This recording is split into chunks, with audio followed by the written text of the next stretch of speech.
novamente para mais uma live. Lembrando que os nossos horários de live são quinta-feira e domingo no mesmo horário. É 9h30 de Portugal e 5h30 do Brasil. Hoje vai ser um tema muito legal, como eu sempre digo que é muito legal, porque todos são muito legais. E hoje eu vou compartilhar com vocês sinais que o dentista comum não valoriza nas crianças.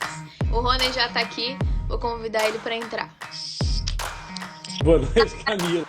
Tá me assistindo? Tava. Eu tava pra entrar, eu comecei a pensar em duas coisas. Sinais comuns podem não ser tão comuns e que o dentista é comum. Dá pra começar Tá. de novo? Vamos começar de novo. Faz de conta que eu não tô aqui. Pronto. Pessoal, vou apresentar. Para quem não conhece, sou a Camila, sou cirurgia dentista formada no Brasil e este é o... Rony Furfuro, médico dentista. Formado no Brasil, mestrado em Portugal. 35 anos de Portugal. Eu vou fazer 1 ano de Portugal ainda. É isso. Eu vou ficar à tua espera. Bom, nossa live de hoje, vou repetir, são sinais que o dentista comum não valoriza nas crianças. Isso certo? mesmo, exatamente. Então, para a gente começar nosso papo, muitos colegas confundem os sinais e os sintomas. Existe alguma forma simples da gente conseguir definir esses dois conceitos? Existe. Camila, eu sou um grande adepto das metáforas. E, nesse caso, eu vou fazer um paralelo primeiro para poder introduzir a conversa. Tá. Eu comecei a ter acesso aos computadores muito tarde. O pessoal da tua geração, computador é uma coisa inerente ao mundo, né? Vocês vieram ao mundo depois dos computadores. Dos computadores pessoais, diga-se de passagem. E então, o que acontece é o seguinte. Muitas vezes, quando eu começava a tentar entender a informática e a computação e essa coisa toda, eu ouvia determinados nomes, conceitos. No fundo, é disso que nós estamos a falar. Sinais e sintomas. São conceitos. E eu ouvia conceitos sobre a informática que me faziam confusão. E um dos que mais me fazia confusão, no princípio das coisas, era um dos mais elementares, como é óbvio, que era a diferença entre hardware e software. Naquela altura não era tão óbvio quanto é hoje, né? E então eu um dia li uma definição em qualquer lado que fez luz na minha cabeça para muita coisa. E então a definição era muito simples, era extremamente simples. E funciona tão bem como as classificações. Quando as classificações são simples, tudo fica simples. Ok? Fica simples de memorizar, fica simples de reproduzir, fica simples de explicar. E a definição que eu li foi: hardware é tudo o que você chuta. Software é aquilo que você só pode xingar. Entendeu? Okay. Então, não tem jeito de chutar o software. Você pode chutar o hardware. O software você só pode xingar, não tem outra solução. Então, no caso concreto dos sinais e sintomas, sinais é aquilo que o médico vê. Sintoma é aquilo que o paciente refere. Entendeu? Então, nós estamos falando de uma coisa que você observa, que faz parte do teu exame clínico, que você tem que estar atento e observar o paciente. A gente já falou sobre isso em anamnese. É importante observar o paciente e é importante ouvir o paciente. Por que é importante observar e por que é importante ouvir? Porque ao observar, você vai ter acesso aos sinais e ao ouvir, você vai receber os sintomas. E tudo aquilo que o paciente refere a sintoma? Tudo aquilo que o paciente refere é queixa. E cabe ao profissional separar o trigo do joio, separar aquilo que é informação relevante e que são um conjunto de sintomas para valorizar no cômputo geral, com as observações que ele faz dos sinais e então começar a inferir as probabilidades diagnósticas. Então, simplesmente isso. Sinais é aquilo que o médico observa, que o dentista observa, desculpa. De vez em quando você me corrige quando eu começar com isso. Aquilo que o dentista observa e sintoma é aquilo que o paciente refere. Para deixar claro, porque em Portugal, aqui eles falam médicos dentistas, não é que a pessoa faz medicina e depois fez odonto. O estudante, né, o odontólogo é o médico dentista, assim como no Brasil é cirurgião dentista. O nome da profissão não é que eles falam, o nome da profissão é medicina dentária, assim como no Brasil é cirurgião dentista. Nós temos uma influência muito americanizada, não é? Portanto, é o dentist surgeon, e no caso nós aqui temos uma influência mais europeia. Então aqui a medicina dentária, a medicina da boca. Até porque, na realidade, a origem da nossa atividade profissional mais recente, ela deriva de uma, aqui em Portugal especificamente, deriva de uma escola que da medicina, que é a estomatologia. A especialidade médica que dedica-se ao tratamento da boca e das suas doenças, boca, cabeça e pescoço, é a estomatologia. Então, estomatologista é uma especialidade da medicina. O médico dentista é o correspondente, equivalente em termos de cursos, ao cirurgião dentista no Brasil. E a gente, ao fim de 35 anos, toda a nomenclatura, toda a dinâmica do raciocínio está completamente focada no que é o meu dia a dia. E o meu dia a dia é ser médico dentista. Uhum. Só para o pessoal não se confundir. Às vezes, quando você fala, a pessoa pode pensar, então ele é médico. E sim. Uhum. Enfim. Sem nenhum desprimor, nem para medicina, nem para odontologia. As duas ciências são igualmente importantes, são complementares, não são substituíveis, não se sobrepõem. Portanto, cada um na sua função. Claro. Então, voltando ao nosso papo de sinais e sintomas, por que a gente, né, os dentistas DGR, valorizamos todos esses sinais e os dentistas comuns não parecem se importar com isso? Olha, a primeira ideia que me vem à cabeça quando a gente coloca as coisas nesse nível é que o dentista DGR, ele, em primeiro lugar, ele está ligado numa questão que é eminentemente médica, que é eminentemente da área da saúde, que é a realização de uma prospecção sobre a história clínica do paciente. Tem um nome que chama-se anamnese. Então, esse profissional DGR, ele está ligado nessa importância, nessa mais-valia, e que é importante. Logo, à partida, eu parto do pressuposto, portanto, que ele vai fazer sempre uma anamnese. Nós já falamos da importância disso em quase todas as lives. Agora, onde é que isso torna as coisas diferentes? Porque, como eu já falei várias vezes, e como o próprio conceito da nossa proposta já exemplifica, diagnóstico gera receita. Não é? Então, a questão assenta-se no diagnóstico. Porque quando o dentista DGR alarga os seus horizontes em termos de percepção clínica, de visualização clínica, de entendimento clínico do paciente como um todo, ele alarga também a sua capacidade de comunicação interdisciplinar. Então, isso vai fazer com que o dentista DGR consiga perceber sinais que, eventualmente, precisam ser estudados, observados por outras especialidades. E qual é o sentido do dentista observar isso? O dentista, como qualquer profissional de saúde, tem que estar permanentemente ligado no paciente.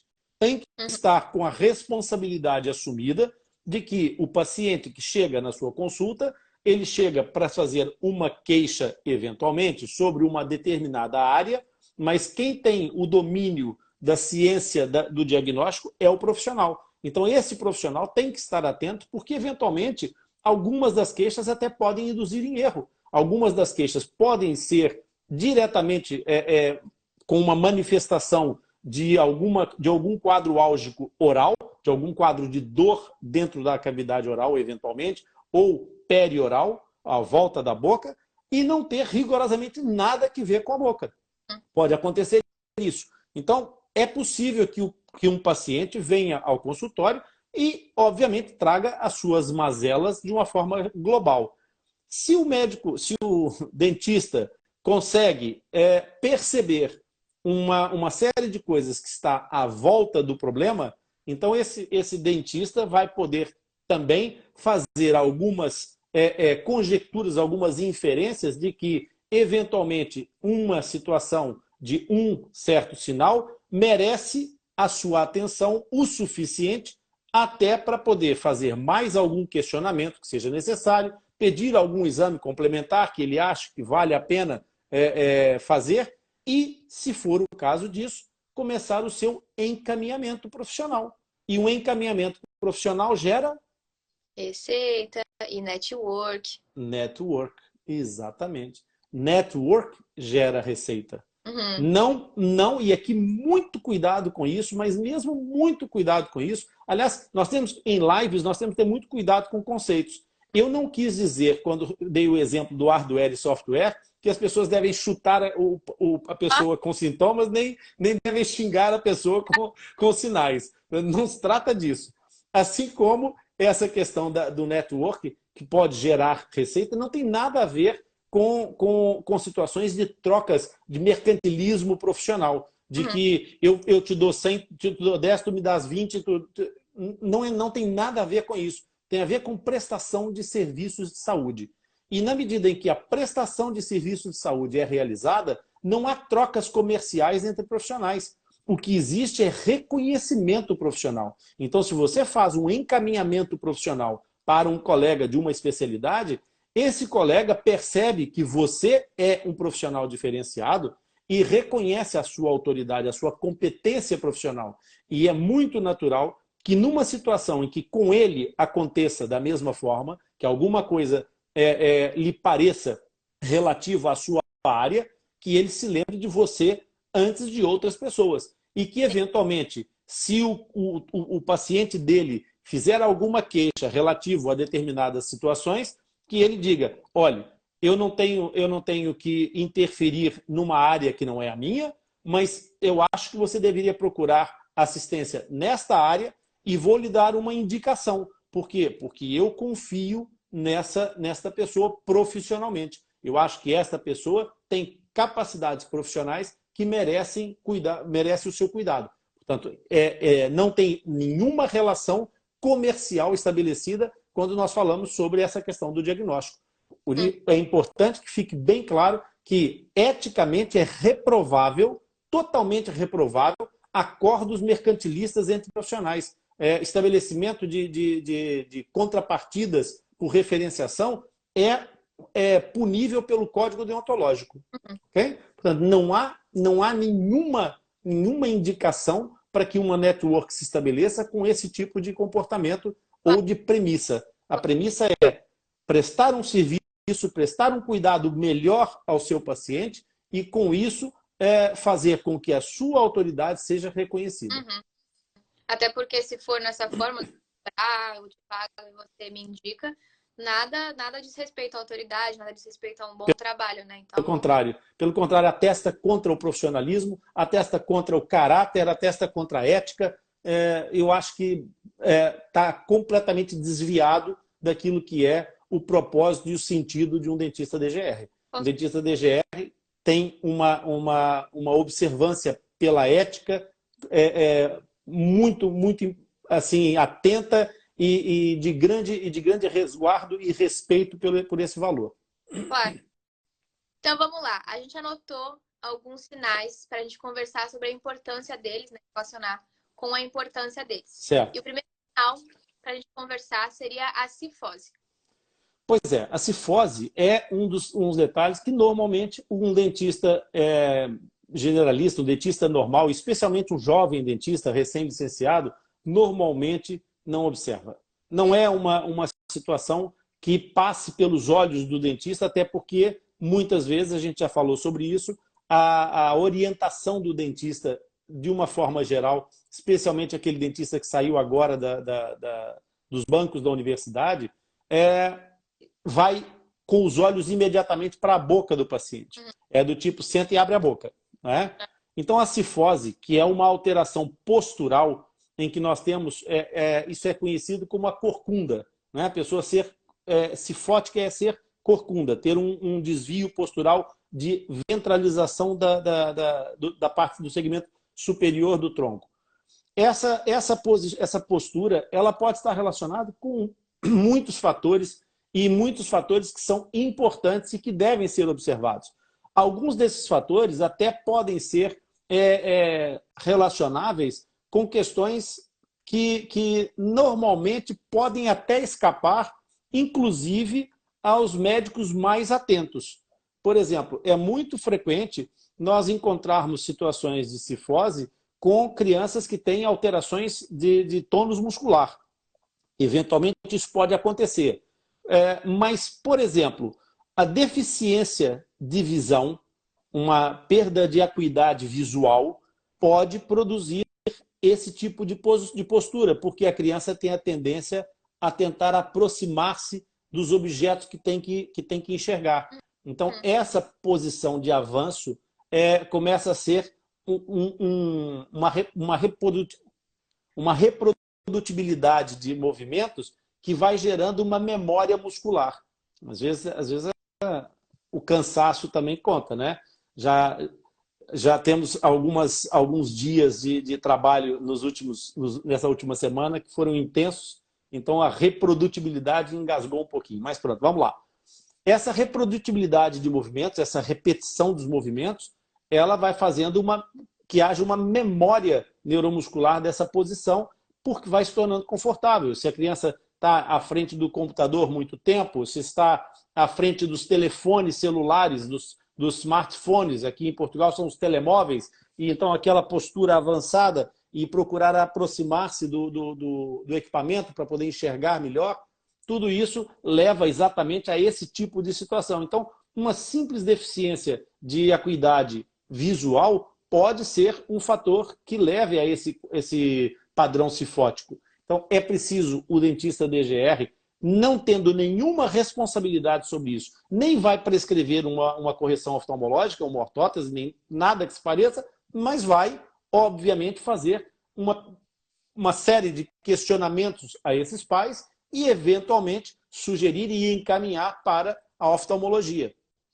Outra situação que nós poderíamos chamar também aqui a relevância dessa situação é relativamente aos hábitos que podem começar por uma escoliose e acabar com alterações posturais exatamente por uma série de fatores que já vêm em sequência, em cadeia, com relação aos materiais escolares, que trazem muitas vezes cargas que são desadequadas para as idades dessas crianças. No meu tempo eram os livros, hoje em dia são os computadores pessoais. Alguns computadores são impróprios para carregar no dia a dia, porque tem um peso e ainda por cima esse peso torna-se excêntrico. Por quê? Porque as crianças não querem ter as mochilas de pôr as costas dentro das costas, metem só no ombro. Ou então não querem trazer a mala de rodinhas porque não é cool, né? Não dá swag. Então aí o que acontece? Vão com aquela bolsinha de lado, e aí é o ombrinho de lado, é puxar. Portanto, todas essas questões podem ser importantes. E por que especialmente importantes para o dentista DGR? Porque se nós atendermos crianças em idade pré-puberal, todos esses hábitos musculares que se implantam, se instalam pré-crescimento pubertário, depois do crescimento pubertário, podem resultar em situações de alteração esquelética, estrutural. E a partir daí, a correção já não é tão simples como uma correção muscular. Muito interessante. O segundo assunto que a gente anotou foi posição lateralizada da cabeça. Isso. Esse é um caso curioso, Camila, porque, em geral, os pais, às vezes, percebem algumas coisas e outras vezes não em relação a isso. É muito comum os bebês adotarem uma postura lateralizada, ou seja, passarem a maior parte do tempo virados para um lado. Para além da alteração estrutural do crânio, que ainda está com os espaços dos ossos cranianos ainda em fase de consolidação, as moleirinhas estão abertas ainda, não é? Para além dessa questão que pode promover alguma alteração da forma da abóbada, do perímetro craniano, da forma do crânio, nós podemos ter aqui uma outra questão que é essa lateralização ela pode estar relacionada com um quadro que as pessoas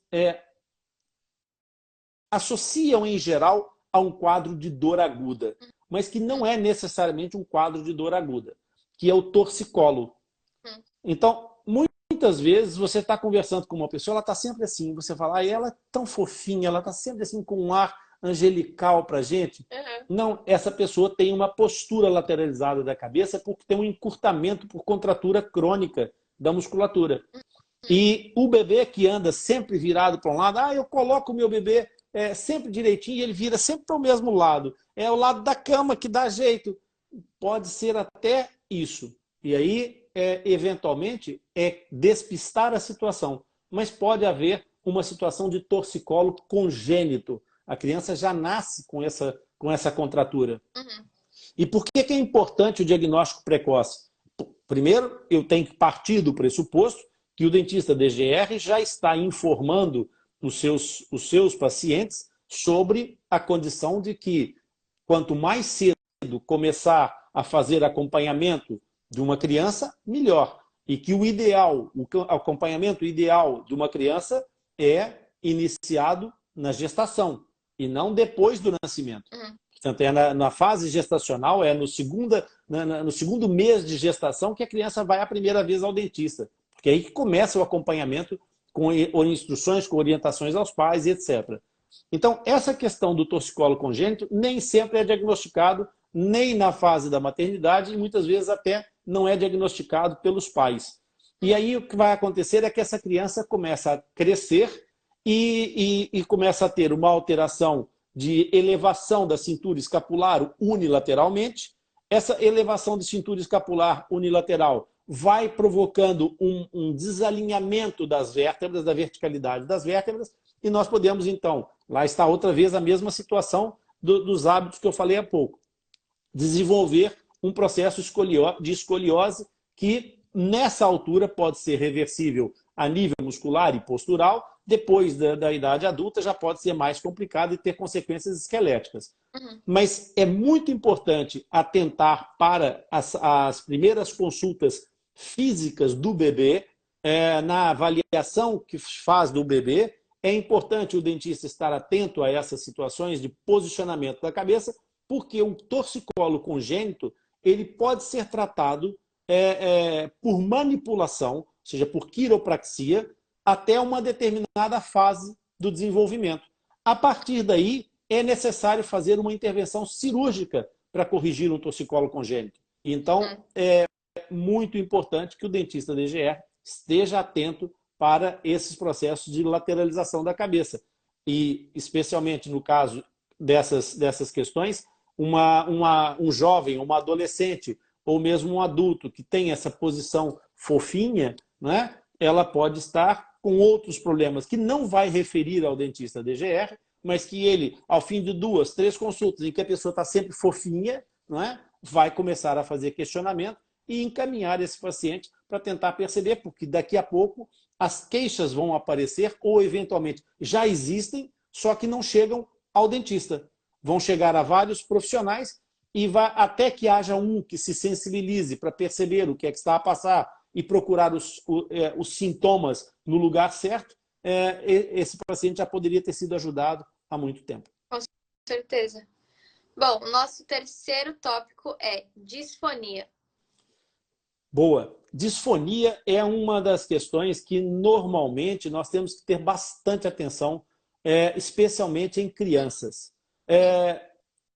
Porque não é nada natural que uma criança apresente disfonia. A disfonia é a rouquidão, é uma alteração da voz, e normalmente as disfonias estão associadas a várias questões importantes. Então, no caso da lateralização da cabeça, eu não falei, mas o fisioterapeuta, o ortopedista, eventualmente, um osteopata podem ajudar incrivelmente para poder resolver a situação logo. No caso da disfonia, obviamente, mandar imediatamente para uma avaliação com o terapeuta da fala e, eventualmente, para o otorrinolaringologista, porque o otorrinolaringologista vai fazer uma avaliação estrutural e o terapeuta da fala vai fazer uma avaliação funcional. Então, a disfonia... O terapeuta da fala é fonoaudiologista. Fonoaudiologia, exatamente. O fonoaudiólogo. O fonoaudiólogo e o otorrinolaringologista. Aqui em Portugal são terapeutas da fala, no Brasil são fonoaudiólogos. Então, essa indicação para os fonoaudiólogos ela é muito importante porque são eles que avaliam a função. E a disfonia pode estar normalmente relacionada com um erro de projeção do ar, de projeção da voz. E esse erro de projeção da voz pode provocar uma fricção, um desgaste excessivo, pode haver ressecamento das pregas vocais, que as pessoas conhecem como cordas vocais, mas pode haver um ressecamento e esse ressecamento produzir atrito. Pode haver situações por exemplo, de uma hérnia de hiato, por exemplo, que permita refluxo ácido e que promova a irritabilidade dessas pregas. Portanto, há aqui uma série de fatores em que não é frequente uma criança ter isso, mas é importante que nós observemos, enquanto dentistas DGR, a criança chega uma vez, tem a voz normal, na outra vez está afônica, ou está rouca, ou está com uma voz áspera, na outra consulta já está melhor, depois já volta a ficar outra vez. Quer dizer, o dentista tem um papel importante porque nós temos uma sequência de consultas que é muito mais sazonal, periódica e recorrente do que qualquer uma das outras áreas que as pessoas não vão regularmente fazer avaliações. Mas o dentista tem que ir, e isso não é uma arrogância. É que nós temos um coração, temos 2 rins, nós temos 32 dentes. Portanto, é normal que com essa proliferação de órgãos, porque cada dente é um órgão, que haja mais visitas ao dentista do que as outras especialidades médicas. Por isso, nessa medida, nessa perspectiva, o aparecimento recorrente de uma criança disfônica é importante. A mesma coisa em relação ao adulto. E aí, no adulto, é importante observar se esse adulto é fumante, se ele é fumador, se tem hábitos tabágicos, pronto, para ficar mais simples. Se tem hábitos tabágicos, se tem hábitos etílicos. Portanto, há aqui uma série de situações que é muito importante o dentista estar atento, porque o dentista pode ser o primeiro elo da cadeia diagnóstica que vai ajudar esse paciente a encontrar soluções para suas patologias que possam se instalar e trazer mais problemas num futuro mais curto ou mais distante. Uhum. E o legal é que a gente está falando tudo na infância, né? Que todas essas coisas, eu acho que todas que a gente vai falar, quanto antes for resolvido, melhor vai ser a qualidade de vida, né? Então a gente vai estar promovendo mais saúde. Esse é o objetivo. Claro. O nosso próximo tópico é sigmatismo. Camila, aí começa uma das questões importantes que a gente trabalha sempre. O dentista DGR tem que ter sempre consigo a consciência de que ele é um profissional de primeira linha. Ou seja, o que é o primeira linha? É o profissional que está mais perto da chegada do paciente aos cuidados de saúde. É um profissional que tem uma repetição de visitas do seu paciente que obriga a essa responsabilidade. E então, o sigmatismo é um nome técnico de um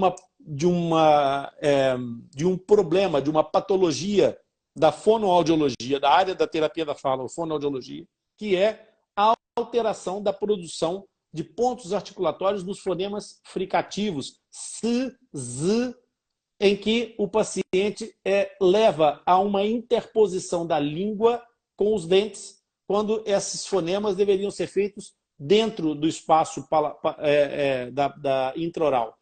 E então, essa questão do sigmatismo também é importante que o dentista conheça a patologia, que saiba o seu nome, que saiba identificar as suas características e os tipos de sigmatismo que há. Mas se ele identificar o sigmatismo, já é muito bom, já é perfeito. Que ele não saiba diferenciar entre os sigmatismos anterior e lateral, está tudo bem. Mas é importante que ele saiba. E que não é um charme. E que não é uma questão que é indiferente, porque definitivamente não é. Porque tudo que nós fazemos de forma parafuncional não interessa. Ok? Mesmo que aparentemente não signifique trazer um problema imediato. Mas é muito importante que a gente fique nessa medida, que a gente perceba essa diferença. Então, para as pessoas, para o dentista DGR entender, O sigmatismo anterior é aquilo que as pessoas produzem quando dizem, por exemplo, a Cici saiu da sala, a pessoa que tem o sigmatismo vai dizer a Cici saiu da sala. Uhum. Vai colocar uma interposição com um avanço da língua entre os dentes. Okay? Então, aqui em Portugal tem uma expressão que as pessoas reconhecem para dizer isso. No Brasil deve ter também, eu não faço ideia alguma, mas eu não me lembro. Uhum. Aqui costuma dizer que a pessoa é sopinha de massa. Sopinha de massa é quando fala sopinha assim. O Cazuza tinha sigmatismo. Eu acho que no Brasil, eu acho que a gente generaliza como língua presa, né? Pois é, a anquiloglossia não é propriamente só a razão do sigmatismo, até porque para o sigmatismo acontecer, a língua tem que ter alguma capacidade de ir para frente. Portanto, a anquiloglossia ela pode trazer o sigmatismo lateral. Uhum. Então é o chicletes, é chinelo. Uhum. Aí é uma lateralização do ar que deveria vir para frente. Entendeu? Uhum. Então, em vez de chinelo, em que o ar vem numa canalização pelo dorso da língua e é friccionado na parte anterior do palato, nós dizemos o chinelo. O sigmático lateral vai dizer chinelo. Ele bloqueia a língua na zona anterior e o ar escapa pelos vestíbulos lateralmente. Então produz um som desse sigmatismo lateral. Então é importante que o dentista saiba reconhecer o sigmatismo como uma alteração da fala, do padrão da fala, e depois as vias de tratamento é uma outra história. Mas o que é importante é reconhecer e saber que isso é uma patologia e que deve ser encaminhado para o profissional da sua competência. E o profissional da sua competência é o fonoaudiólogo ou o terapeuta da fala. Portanto, sigmatismo num paciente que chega no seu consultório é um sinal relativamente simples de perceber, porque a criança fala com o dentista antes de abrir a boca, porque supostamente o dentista vai fazer questionamentos, vai conversar com a criança, vai conversar com o adulto, e se for um adulto tem que fazer uma anamnese, o paciente tem que responder. Por isso, não tem como não ver, não é possível desver um sinal desses. O sigmatismo é evidente demais e permite, obviamente, começar a fazer esse processo ainda mais com o fonoaudiólogo, o terapeuta da fala, que é uma profissão quase que siamesa da medicina dentária ou da odontologia. Uhum. Muito bom. Bom, o nosso próximo tópico é ser desastrado. Essa é uma questão bem delicada, Camila, até porque muitas crianças cresceram com o estigma de trapalhona, de desastrada, e isso, às vezes, era associado a questões completamente incorretas em termos de diagnóstico. A área do desenvolvimento da consciência do ser da pessoa, em termos de domínio dinâmico, de domínio das suas extensões, tudo isso, existem profissionais especializados para esse tipo de trabalho. Então, às vezes, essas crianças que derrubam o copo, vão para a cuspideira, né, do dentista e derrubam o copo com a água, ou na mesa fazem isso regularmente, derrubam o suco ou a água na mesa, deixam cair os talheres, tropeçam em tudo, estão sempre aos encontrões nos cantos, nas portas, e as pessoas acham que isso é normal. Não é normal. Isso não é normal. As pessoas têm que ter consciência do seu corpo, da extensão da sua mão, da área que ocupam, de qual é o seu alcance em relação às coisas. Isso é muito importante. E esse domínio é um domínio de estudo da psicomotricidade. E quando nós temos crianças que vão parar a terapia ocupacional, a psicomotricidade, muitas vezes essas situações são absolutamente contornáveis, tratáveis e recuperáveis, e é desnecessário que essa criança cresça sob o estigma de ser uma criança trapalhona, e pior do que isso, que continue a sofrer com essa, porque depois, a uma dada altura, ela própria sofre com isso. ela Acho própria passa a se queixar dessa claro. questão. Ah, eu derrubo sempre, eu me sujo sempre quando vou comer, eu trombo, eu bato em todo lado, estou sempre com nódoas, porque estou sempre a bater nos cantos da esquina da mesa e não sei o quê. Psicomotricidade. Uhum. Esse é muito legal. O próximo é muito legal também. Falar alto.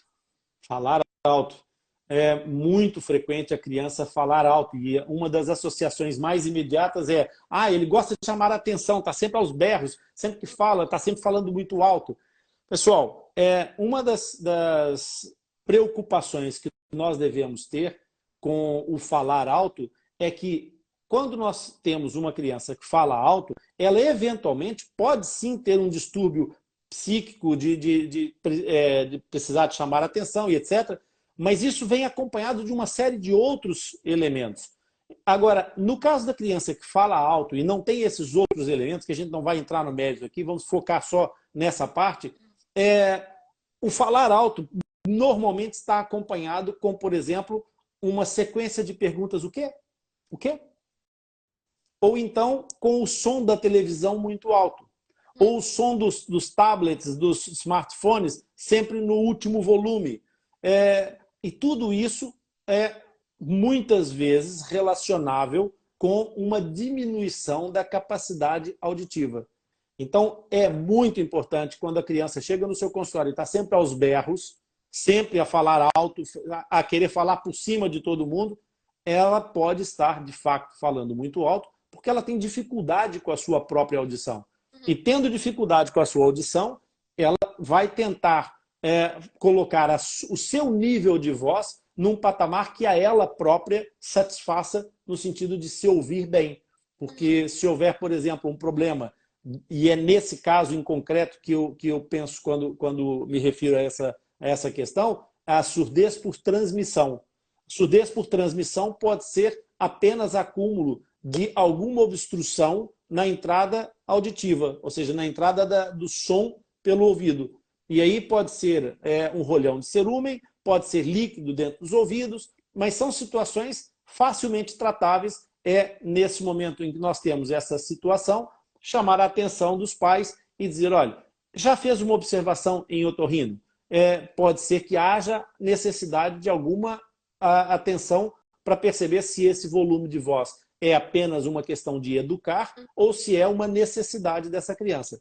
E aí, se for uma questão de reeducar a voz, para terapia, para fonoterapia, para fonoaudiologia, para a terapia da fala, que essa criança será encaminhada. Portanto, de qualquer das situações, é importante. Ah, não, mas ele fala assim porque ele faz esse comportamento sempre, porque ele começa a se sobrepor às outras pessoas, não sei o quê. Então há aqui um distúrbio, um desvio de comportamento. Então é para a psicologia que essa criança deve ser encaminhada.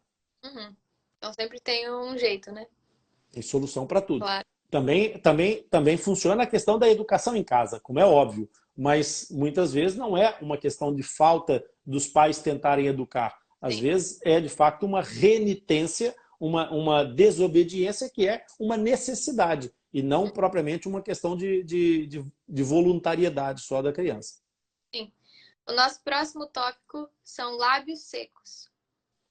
Lábios secos. Muito, muito frequentemente associado à questão do frio, do cieiro, como as pessoas costumam chamar, os lábios gretados e tudo. Camila, por que é que nós não temos lábios no nariz? Não sei. Porque eles iam viver arrebentados, porque é por aí que passa o ar. Os lábios são uma mucosa da cavidade oral, é uma mucosa úmida. Nós temos glândulas salivares na boca, não é no nariz. Então, o nariz foi feito para respirar. A boca foi feita para falar e comer. Essencialmente para comer, nem tanto para falar, mas para comer, né? Então, a boca é um meio úmido e deve ser mantido úmido. Se nós alterarmos a posição desses lábios para não manter a umidade adequada dentro da boca, que é mantendo os lábios colabados, ok? Portanto, se nós não fizermos essa situação de manter os lábios em contato bilabial, primeiro problema. Se nós temos uma criança que respira constantemente pela boca ou maioritariamente pela boca, isso vai produzir consequências na mucosa oral que deveriam acontecer na mucosa nasal e não na mucosa oral. Então, aqui, o que nós vamos ter? Nós vamos ter uma criança que precisa absolutamente de ser observada pelo otorrinolaringologista e tentar perceber se essa criança tem obstruções que justifiquem essa postura respiratória. Ou se não houver, por terapia da fala, por fonoterapia, porque essa criança aprendeu um processo respiratório incorreto e tem que ter um processo de reeducação funcional respiratória. Então, é muito importante e é nessa altura que entra naturalmente, outra vez, o dentista como um fator de observação. Portanto, lábios secos é um péssimo indicador da função respiratória. Inclusive, a gente tem uma live que se chama Respirar é Urgente, que está no nosso perfil. Então, se alguém se interessar pelo assunto, só pesquisar lá. Está no YouTube também. Respirar. Então, vai ter mais sobre esse assunto, certo? Exatamente. É tipo, clica aqui no botão em cima. Bom, o nosso próximo assunto é hiperatividade. Isso. Hiperatividade. Olha, Camila, cada vez mais as pessoas associam as crianças aos transtornos de distúrbio de atenção e hiperatividade, ou déficit de atenção e hiperatividade, TDAH. Na verdade, muitas dessas crianças têm um comportamento que é um comportamento fruto de um processo que vai culminar na alteração comportamental. E esse processo é o processo do distúrbio de descanso, ou seja, de ausência de descanso, no sentido paradoxal. Ou seja, é um comportamento paradoxal. O que é que acontece? Uma criança que está sonolenta, ela ou fica completamente pasmada, prostrada, caída, ou se ela não quiser ceder a esse cansaço, que normalmente as crianças têm uma tendência natural a não querer, até porque tem um metabolismo muito mais alto, ela então tem que ligar as turbinas. Ela tem que começar a agitar para não se deixar amolecer e adormecer. Então, quando a criança está com excesso de mobilidade, com toda aquela reatividade dentro do seu consultório, ela não para, ela mexe, ela salta, ela anda, ela levanta da cadeira enquanto você está fazendo a anamnese, ela levanta da cadeira, sai para um lado, vai para o outro.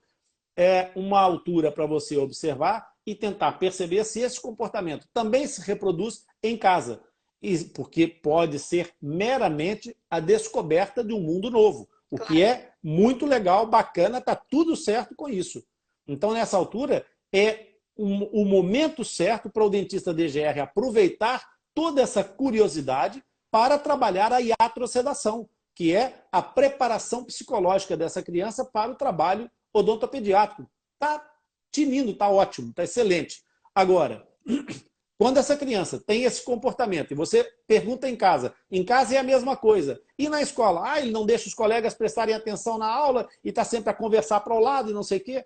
Então aí é a altura de prestar atenção, de fato, nessa situação e, eventualmente, começar a fazer aqui algumas pesquisas e perceber que esse garoto precisa de um diagnóstico diferencial na psicologia e, eventualmente, perceber se, de fato, nós estamos perante um transtorno de hiperatividade ou, no caso em concreto, se essa criança precisa de outro tipo de acompanhamento, nomeadamente alguma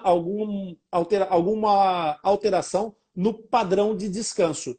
E isso pode passar por disciplina do sono, pode passar por regras dentro de casa, regras de períodos de atividade com períodos de descanso que sejam definidos e que crie rotinas, porque as crianças precisam de rotina, as crianças precisam do limite, portanto, é preciso trabalhar toda essa questão, e aí, eventualmente, ou na psicologia, ou no outro lado qualquer, é importante perceber o que é que se passa.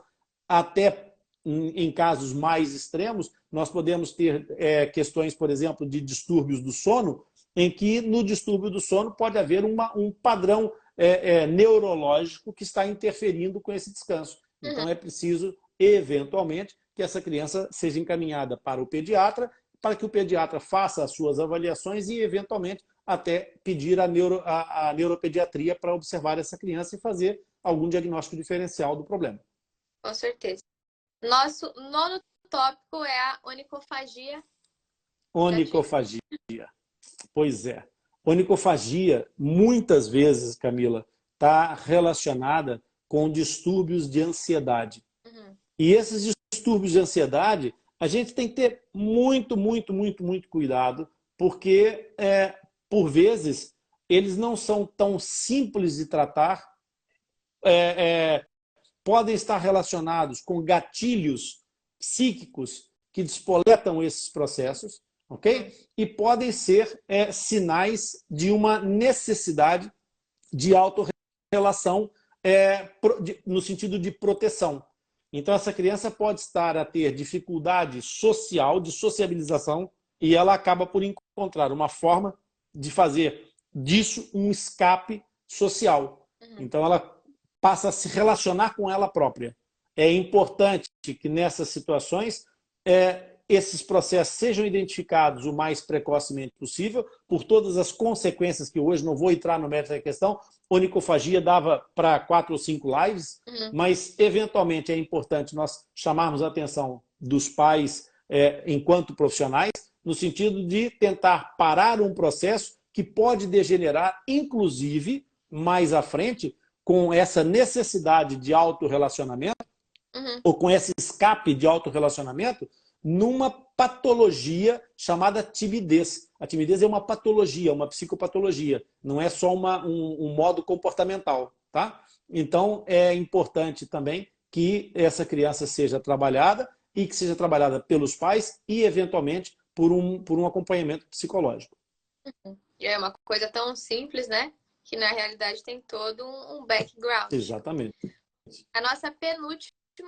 Nosso penúltimo tópico são lesões recorrentes. Eu pensei muito se eu devia colocar essa situação aqui, porque vamos falar de um assunto muito delicado. Lesões recorrentes, elas são muito sérias na prática clínica. Imagina que você tem uma criança com um elevado índice de cárie dentária, isso já revela uma condução pouco eficiente dos cuidados parentais com a criança. Portanto, ou porque os pais não têm controle sobre a criança, ou porque os pais não têm controle sobre os avós, ou porque os pais não têm controle, ponto final. E aí começa o grande problema. É que se além dessas situações, essa criança vem ao seu consultório, você pode pensar assim: que bacana, esses pais são cuidadosos, a criança tem muitos dentes estragados, mas os pais até trazem para tratar. A criança quer uma porquinha, ela não lava os dentes, ela, sabe? Fica logo associada àquelas imagens que são completamente anti tudo. Não, esse efeito de comparações, especialmente com essa ideia dos animais e não sei o quê, cara, tudo completamente não, só não, ok? Mas aí o que acontece? Isso dispersa o olhar do dentista sobre o problema principal. É que essa criança tem uma condição oral péssima. Existem crianças com maior propensão à cárie dentária? Existem sim, mas existem essencialmente falta de cuidados. O que resolve o problema do índice de cárie dentária é higiene oral. Ponto. Parágrafo. Com higiene oral adequada, meu amigo, não tem essa história. Se a placa bacteriana for resolvida, não há cárie dentária. Não tem por onde acontecer. Não há. O Darwin já provou que não há geração espontânea. Portanto, esse assunto já estamos conversados. Não é? Para ter cárie dentária, tem que ter 3 coisas. Necessariamente, elas têm que estar juntas no mesmo lugar, que é dente, bactéria e substrato para as bactérias fermentarem. Qualquer um desses 3 elementos que eu remover da equação, eu não tenho cárie dentária. Se eu remover os dentes, todos, eu vou ter cárie dentária? Não. Não tem cárie dentária. Se eu remover todas as bactérias e colocar esse paciente numa bolha e encher a boca dele de açúcar, ele vai ter cárie dentária? Não. Não tem jeito, não tem fermentação, não tem ácido, não tem desmineralização, não tem cárie. Se eu tirar o substrato, nem é preciso ser todo o tempo, ele vai morrer de inanição. Mas se eu remover sempre o extrato, o substrato que as bactérias colonizam e fermentam, eu não vou ter ácido suficiente para desmineralizar os dentes, logo não vou ter cárie dentária. Então, a questão da cárie dentária, ela faz, primeiro, alerta sobre uma condição, mas eu não queria falar de cárie dentária, porque isso o dentista DGR, como todos os dentistas, observam. Mas o que eu queria falar é que a criança que tem um elevado índice de cárie vem muitas vezes à consulta. Então, permite uma convivência muito regular no seu consultório. E se essa criança vem regularmente ao seu consultório e com muita incidência aparece com lesões corporais, é muito importante que o dentista comece a ligar os sinais de alarme. Essa criança pode estar em 2 processos até simultâneos, ou um ou outro separadamente, que nenhum dos 2 tem interesse rigorosamente nenhum para a vida dessa criança. Um é o famoso e atualíssimo bullying. Essa criança pode estar a ser vítima de bullying na escola. Pode estar a ser vítima de bullying na rua da casa dela. Ela pode ter vizinhos bullies e ter problemas, não é na escola, é à beira de casa, à porta de casa. Mas há um outro ponto que pode ser concomitante ou não, e muitas vezes até nem é concomitante, é só esse mesmo, que são os maus tratos. E aí, os maus tratos, estamos a falar de dentro de casa, que não é necessariamente parental. Pode ser pessoas que convivam diariamente com essa criança que estejam a infligir maus tratos a essa criança. Então, a recorrência de lesões corporais numa criança não é normal. Ou ela precisa ir imediatamente para uma consulta de psicomotricidade ou de terapia ocupacional, ou alguma coisa está muito mal nessa história. E o dentista, pela recorrência das visitas, tem a obrigação de perceber esses sinais, esses sintomas, esses sinais especialmente, e começar a procura de sintomas para perceber se há alguma coisa ou não. A gente já vai falar a seguir no próximo tópico, dos sintomas. Mas, nesse caso, o dentista deve estar atento e, eventualmente, se for o caso disso, pedir uma consulta para psicomotricidade, para terapia ocupacional e chamar a atenção desse outro profissional para perceber a mesma coisa. E começarem os 2 a trabalhar em conjunto pela saúde dessa criança. Porque pode ser necessário acionar o sistema de segurança social e, eventualmente, essa criança ser socorrida desses problemas. E, então, a frequência com que ela visita o consultório é extremamente pertinente que o dentista DGR observe e que reflita sobre aquele índice de lesões corporais regular, frequente, queimaduras, quedas, fraturas, todas essas situações que são muito importantes, arranhões, todas essas situações. Acho que é uma obrigação mesmo de qualquer pessoa que veja isso não ignorar. E o nosso tópico, ele entra, como você disse, no conjunto do que a gente está falando, que são hematomas frequentes. Pois é. Eu até queria que fosse só isso, só sobre o que a gente falou, mas na verdade não, Camila. Nós viemos num crescente de problemas e vamos terminar com, eventualmente, a maior chamada de atenção de todas.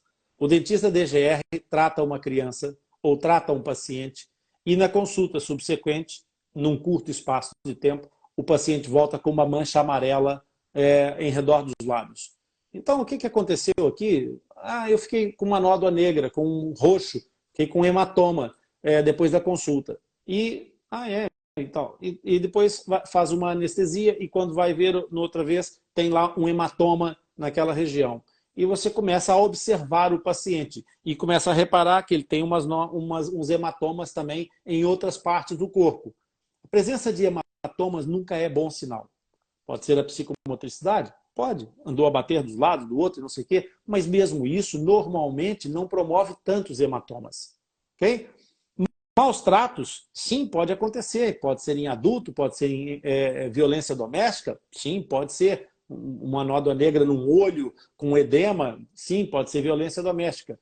E isso vale tanto para homens quanto para mulheres. Atenção, sem sexismo nessa conversa, porque existe violência doméstica dos dois lados e nenhuma delas é pertinente, nenhuma delas é aceitável. Portanto, é necessário que o dentista DGR esteja atento ao aparecimento de hematomas. Mas quando há uma situação de hematomas regulares numa criança, especialmente nas crianças que são mais indefesas em relação às informações, porque elas queixam-se menos de determinadas coisas, nós precisamos perceber, porque às vezes os próprios pais estão preocupados e falam eventualmente sobre isso com você. Ah, doutor, eu não sei o que é que fez da outra vez, o rosto da criança ficou todo roxo depois da consulta, ou a criança ficou com um roxo, uma mancha roxa na gengiva, ela ficou com, mas ela está sempre toda roxa. Eu não entendo que essa criança tanto se machuca.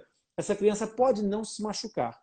Se essa criança tiver estes sinais, é muito importante procurar alguns sintomas também. E eu fechei aqui essa questão exatamente para terminarmos com a tal situação dos sintomas.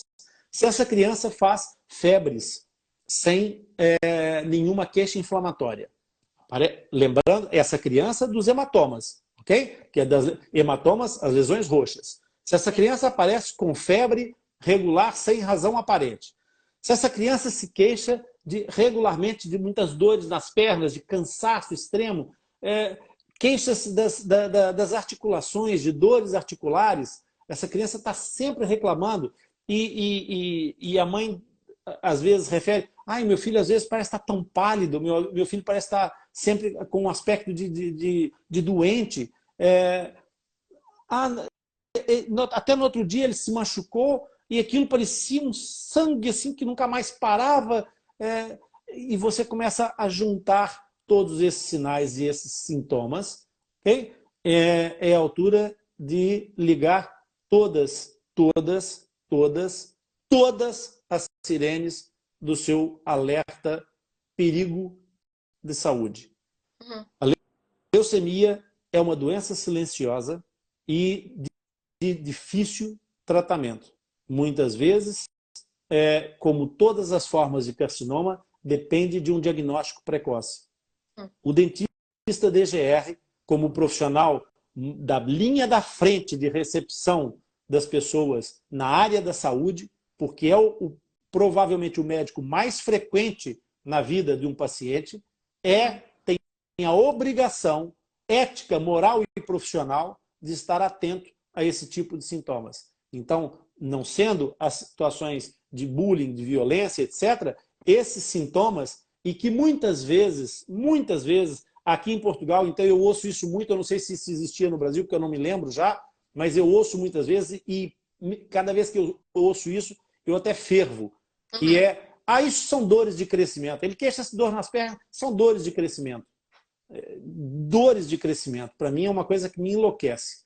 Mas associando sinais e sintomas, é urgente que o profissional procure fazer uma avaliação desse paciente, que pode começar por um exame sanguíneo, um banal exame sanguíneo. E depois, a partir daí, o encaminhamento profissional com uma carta, anexado com os exames que pediu para o seu médico familiar, de assistência familiar, para o seu pediatra, ou eventualmente, inclusive, e sem nenhum drama de problemas, esclarecer as coisas com os pais, mata mais a ignorância do que a doença. Então, sem problema nenhum, fazer um encaminhamento direto para o Instituto de Oncologia. Porque é no Instituto de Oncologia que é absolutamente o melhor lugar que existe para fazer um diagnóstico diferencial e dizer assim, olha, o seu dentista não se preocupe, você não tem nada.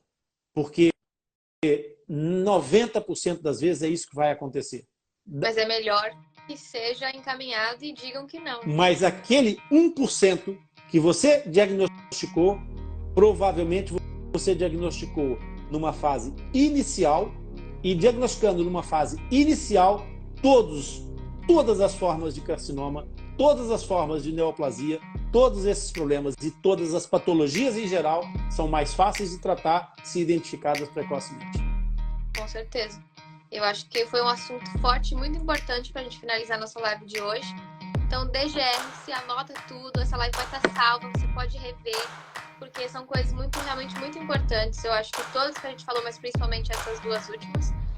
E é isso, semana que vem estamos aqui novamente com mais um tema. DGR, muito obrigada pela participação de todo mundo. Tivemos comentários de Celina, que disse aula espetacular, e Cris B. Barbie, que disse mais uma live. Obrigado. Isso aí. DGR-se. Pessoal, muito obrigada. Valeu.